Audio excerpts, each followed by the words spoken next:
fresh twist in Washington's handling of the Ukraine war is emerging, with US President Donald Trump privately warning Kyiv of its weak hand on the battlefield while publicly praising its resilience. According to a report by the Wall Street Journal on Wednesday, American officials briefed Trump on Ukraine's preparations for a new offensive that would require US intelligence support, underscoring Kyiv's growing dependence on Washington to push back Russia. Half a year ago inside the Oval Office, Trump bluntly told Ukrainian President Volodymyr Zelensky that you don't have the cards in the war against Moscow. Yet on Tuesday, standing before the United Nations in New York, he struck a sharply different tone, lauding the Ukrainian army's performance and deriding Russia's faltering campaign. You're not in a good position. You don't have the cards right now.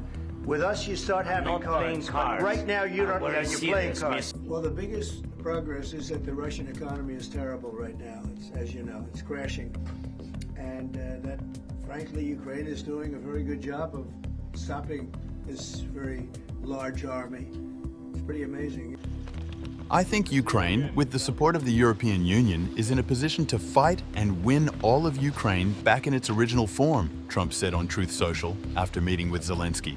Why not? Officials told the Wall Street Journal that the president's statement was designed in part to pressure Russian President Vladimir Putin into striking a deal, given the lack of progress in peace efforts since Trump's meeting with the Russian leader last month in Alaska. The rhetorical pivot comes against the backdrop of Moscow's failure to make significant territorial gains, a Russian economy sagging under strain, and Zelensky's determined push to win Trump's favor. The Ukrainian leader, criticized earlier this year for his informal attire during a tense February meeting, presented a more calculated image this time. Seated beside Trump ahead of their UN session, he repeatedly thanked the US president, praised his attempts to end the war, and spoke of Ukraine's battlefield resilience.